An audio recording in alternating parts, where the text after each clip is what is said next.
think in the short term, these single-issue organizations create the perception that the farmers' interests are better defended.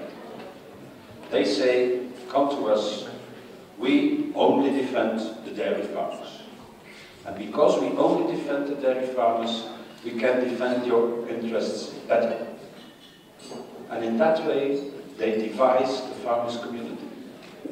And I have a long time, Jeff has told you, I have been a long time active in government organizations. I was a director of the Food Safety Agency in Belgium, and I was chief of staff of the agricultural minister.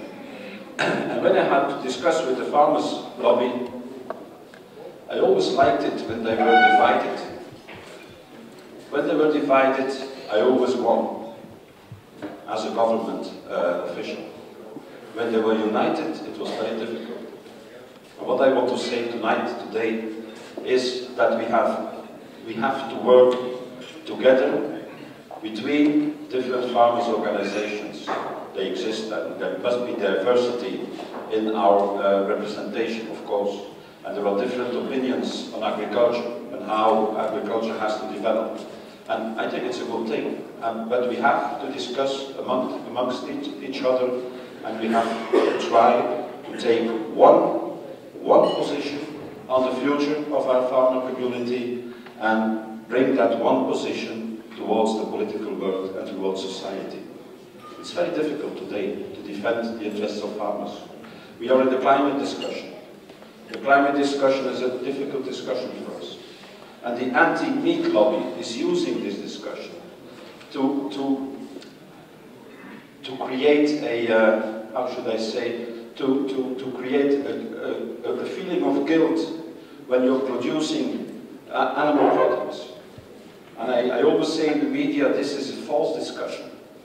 Meat is an essential part of our diet, of course. We eat too much meat, we will do it tonight, but you will enjoy it, I am convinced. But we eat too much meat in the Western world, of course we do. But meat is an essential part of our diet for the developing countries. Meat in the diet in developing countries saves millions of lives. And the anti-meat lobby, the vegetarian lobby, the animal rights lobby uses the climate discussion against the farmers' community. And that's why we have to be together in defending the interest of our group, of our community of farmers. It is very important. And I think you as journalists, as farmers, a journalist of the farmers community, you must be critical, of course. It's your job. A journalist who is not critical is a bad journalist, I think. But think of what I am telling you tonight. Be critical also to these new organizations. Some of them have political backgrounds. Via Campesina, a different view on how we have to farm. Others are very opportunistic. Others want to make themselves important. Think of what I am saying. We need unity in the world of farming, not only in Europe, worldwide. We will be facing, in the next decade, an enormous challenge. It will be the challenge, it will be the food crisis.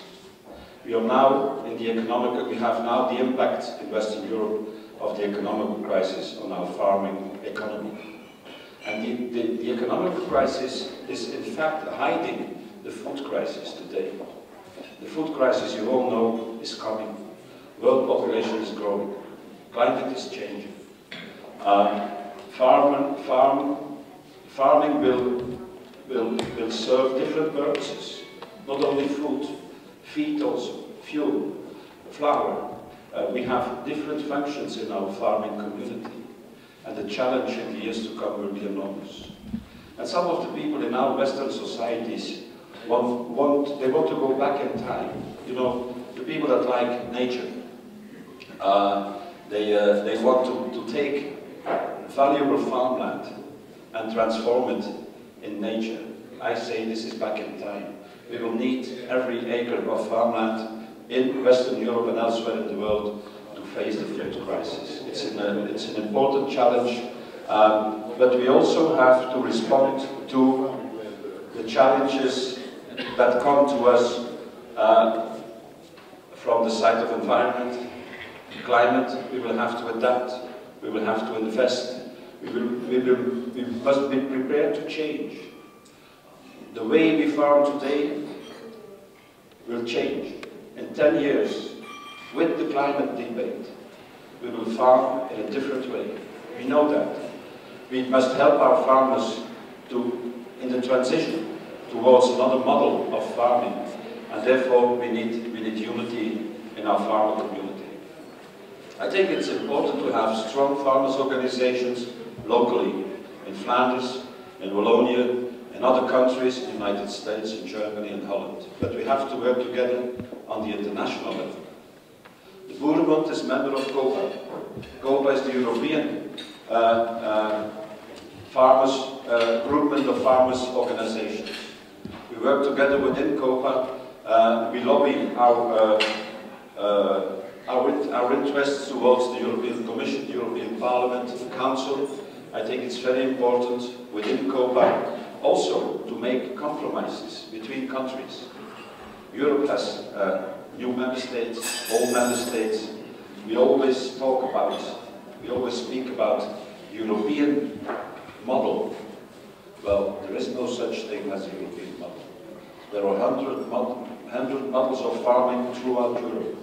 Farming in Poland is different from farming in Flanders. We in Flanders farm in an urbanized country.